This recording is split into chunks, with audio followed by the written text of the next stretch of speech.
कमजोर इंसान वो नहीं होता जो रोता है, और ना ही वो जो अपनी फीलिंग्स एक्सप्रेस करता है।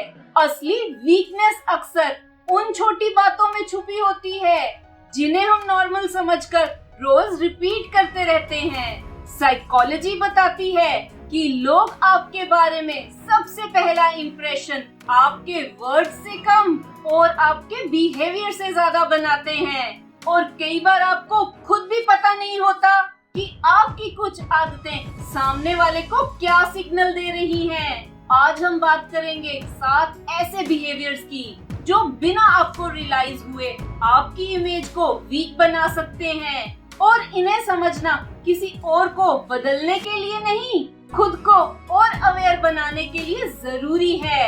Let's get started. याद रखो, स्ट्रेंथ आवाज में नहीं, आदतों में नजर आती है। आप हर खामोशी को तुरंत भरने की कोशिश करते हो। कभी किसी कन्वर्सेशन में 4-5 सेकंड की खामोशी आई और आपने तुरंत कुछ बोल दिया, कोई रैंडम जोक, कोई अननेसेसरी एक्सप्लेनेशन, या बस इसलिए बात शुरू कर दी ताकि साइलेंस ना रहे। ज्यादातर लोग सोचते हैं साइलेंस ऑकवर्ड होता है, लेकिन साइकोलॉजी कुछ और कहती है। जो इंसान हर साइलेंस को भरने की जल्दी करता है, वो अनजाने में ये सिग्नल देता है कि उसे खामोशी से डिस्कम्फर्ट है, और जब किसी को अपनी ही प्रेजेंस में चैन नहीं मिलता, तो सामने वाला उसके कॉन्फिडेंस पर सवाल उठा सकता है। स्ट्रॉन्ग पर्सनालिटी का मतलब ये नहीं कि वो सबसे ज्यादा बोलता है, बल्कि ये है कि जरूरत पड़ने पर वो बिना घबराए चुप भी रह सकता है। वो कन्वर्सेशन को फोर्स नहीं करता, उसे नेचुरली फ्लो होने देता है। इसी वजह से कुछ लोग कम बोलकर भी ज्यादा इम्पैक्ट छोड़ देते हैं। साइकोलॉजी कहती है खामोशी को हैंडल कर पाना सोशल कॉन्फिडेंस का एक साइलेंट सिग्नल होता है। जो इंसान साइलेंस से भागता नहीं, उसकी बातों की वैल्यू भी ज्यादा महसूस होती है। लेकिन सिर्फ बात करने की जल्दी ही प्रॉब्लम नहीं होती। कई लोग अपनी खुशी भी इतनी जल्दी दिखा देते हैं कि उसका असर खुद कम हो जाता है। आप हर प्लान को पूरा होने से पहले ही सबको बता देते हो। नया बिजनेस आइडिया आया, सबसे पहले सोशल मीडिया पर बता दिया। जिम ज्वाइन की, हर दोस्त को बता दिया। नया गोल सेट किया, अनाउंसमेंट पहले ही, काम बाद में। शुरू में ये कॉन्फिडेंस लगता है, लेकिन ह्यूमन साइकोलॉजी में एक इंटरेस्टिंग बात है, जब हम अपना फ्यूचर प्लान सबको बार बार बताते हैं, तो हमें उस अचीवमेंट का थोड़ा इमोशनल रिवॉर्ड पहले ही मिल जाता है। लोग अप्रिशिएट कर देते हैं, wow great, proud of you, और दिमाग को लगता है जैसे काम का एक हिस्सा पूरा हो गया। इसी वजह से कई लोग शुरू बहुत स्ट्रॉन्ग करते हैं, लेकिन एंड तक नहीं पहुंच पाते। और जो लोग हर बार सिर्फ प्लान्स शेयर करते हैं, लेकिन रिजल्ट्स कम दिखाते हैं, उन पर धीरे धीरे ट्रस्ट भी कम होने लगता है।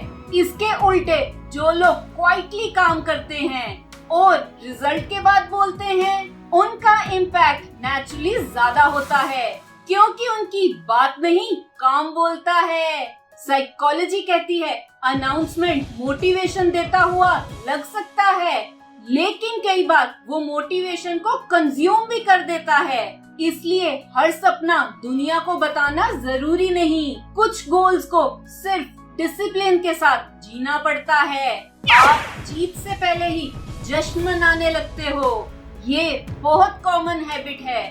थोड़ी सी टेंशन मिली और एक्साइटमेंट कंट्रोल ही नहीं हुई, किसी ने तारीफ कर दी और आप इमोशनली इन्वेस्ट हो गए। एक डेट अच्छी चली और आपने फ्यूचर इमेजिन करना शुरू कर दिया।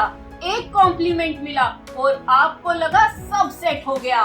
साइकोलॉजी कहती है इमोशनली इम्पल्सिव लोग छोटी विक्ट्रीज को ही फाइनल रिजल्ट समझ लेते हैं, जबकि इमोशनली मैच्योर लोग तब सेलिब्रेट नहीं करते जब तक कंसिस्टेंसी ना देख लें। इसी वजह से जो इंसान हर छोटी बात पर ओवर एक्साइटेड हो जाता है, वो अनजाने में दिखा देता है कि उसके इमोशंस को इन्फ्लुएंस करना बहुत आसान है, और जो इंसान आसानी से इन्फ्लुएंस हो जाए उसकी इमेज नेचुरली वीक बनने लगती है।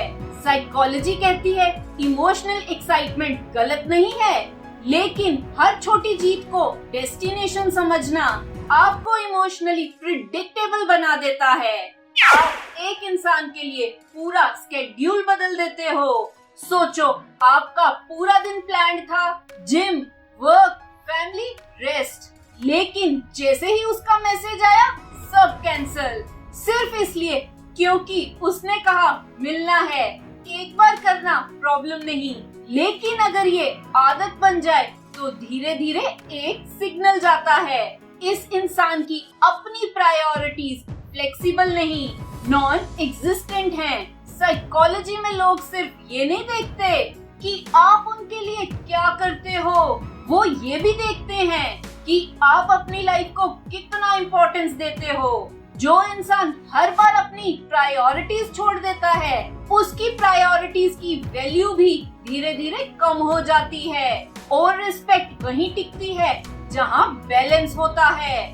साइकोलॉजी कहती है रिलेशनशिप तब हेल्दी रहता है जब दोनों की लाइफ एग्जिस्ट करती हो। अगर एक इंसान हमेशा अपनी दुनिया छोड़कर दूसरे की दुनिया में शिफ्ट हो जाए तो बैलेंस धीरे धीरे खत्म होने लगता है। आप हर प्रॉब्लम को खुद ही सुलझाने की कोशिश करते हो।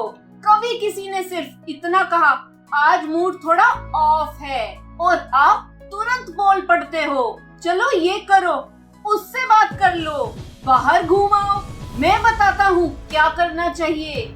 लेकिन एक इंटरेस्टिंग बात है, हर प्रॉब्लम का सलूशन नहीं मांगा जाता। कई बार लोग सिर्फ ये देखना चाहते हैं कि सामने वाला उसकी बात समझ रहा है या नहीं। जब कोई इंसान हर इमोशन को प्रोजेक्ट बना देता है तो धीरे धीरे कनेक्शन कम और कंसल्टेशन ज्यादा लगने लगता है। हर कन्वर्सेशन रिपेयर मोड में चली जाती है और सामने वाले को लगने लगता है ये मुझे सुन नहीं रहा, बस मुझे ठीक करना चाहता है। इमोशनली स्ट्रॉन्ग इंसान हर बार आंसर देने की जल्दी नहीं करता, कभी कभी वो सिर्फ प्रेजेंट रहता है, और वही प्रेजेंस सॉल्यूशन से ज्यादा पावरफुल होती है। साइकोलॉजी कहती है हर आंसू को एडवाइस नहीं चाहिए होती, कभी कभी सबसे बड़ा सपोर्ट बिना बीच में बोले किसी को पूरा सुन लेना होता है। नजरअंदाज होने के बाद भी आप हमेशा अवेलेबल रहते हो। एक बार इग्नोर किया, आप फिर भी वहीं रहे। 2 बार प्लान कैंसिल हुआ, आप फिर भी रेडी रहे। 3 बार रिस्पेक्ट नहीं मिली, फिर भी आपने अपना बिहेवियर नहीं बदला। अब ध्यान से सोचो, यहाँ प्रॉब्लम काइंडनेस नहीं है, प्रॉब्लम ये है कि आपने कभी ये सिग्नल ही नहीं दिए कि आपकी भी एक लिमिट है। जब किसी को पता चल जाता है कि चाहे वो जैसा भी बिहेव करे आप वहीं रहोगे, तो एफर्ट धीरे धीरे कम होने लगता है, क्योंकि इंसान उस चीज की वैल्यू कम कर देता है जिससे वो कभी लूज होता हुआ महसूस ही नहीं करता।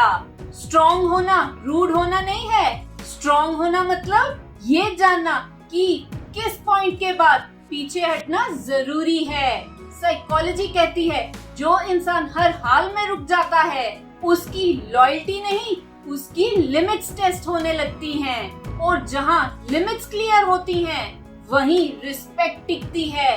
आप समझने से ज्यादा इम्प्रेस करने की कोशिश करते हो। एक छोटा सा एक्सपेरिमेंट करके देखो, जब भी किसी नए इंसान से मिलो ऑब्जर्व करना कि आप ज्यादा क्या कर रहे हो, अपनी अचीवमेंट्स बता रहे हो या अपनी स्टोरीज सुना रहे हो, या जेन्युइनली उस इंसान को समझने की कोशिश कर रहे हो। बहुत से लोग कन्वर्सेशन में हर वक्त ये प्रूव करना चाहते हैं कि वो फनी है, स्मार्ट हैं, सक्सेसफुल हैं, इंटरेस्टिंग हैं, लेकिन इसी चक्कर में वो एक जरूरी चीज भूल जाते हैं, क्यूरियोसिटी।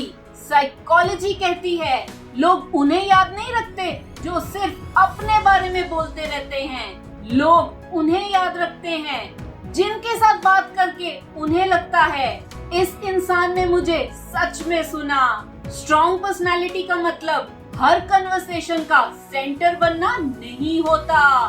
कभी कभी सबसे पावरफुल इंसान वो होता है जो दूसरों को भी स्पेस देता है। और जब आप इम्प्रेस करने की जगह अंडरस्टैंड करना शुरू कर देते हो तो आपकी प्रेजेंस नेचुरली अलग फील होने लगती है। साइकोलॉजी कहती है क्यूरियोसिटी कॉन्फिडेंस की दुश्मन नहीं, उसकी निशानी होती है। जो इंसान खुद को प्रूव करने से ज्यादा दूसरों को समझने में इंटरेस्टेड होता है, उसकी प्रेजेंस ज्यादा मेमोरेबल बन जाती है।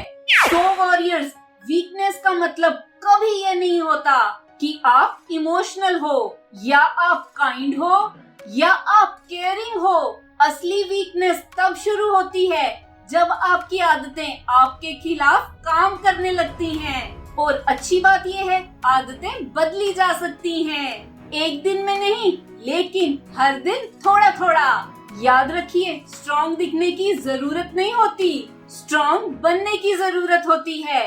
और जब अंदर से बदलाव आता है तो बाहर के रिएक्शन खुद बदलने लगते हैं। लोग आपको वैसे याद नहीं रखते जैसे आप दिखते थे, वो आपको वैसे याद रखते हैं जैसे उन्हें आपके साथ फील हुआ था। इसलिए इमेज बदलने से पहले अपनी आदतों को बदलिए। इस चैनल का मकसद है कि हर कोई साइकोलॉजी को समझ पाए और अपनी लाइफ अच्छी कर पाए। अगर ये वीडियो अच्छी लगी तो इसे लाइक, शेयर, कमेंट और सब्सक्राइब करें मेरे चैनल को। Love your life, thank you.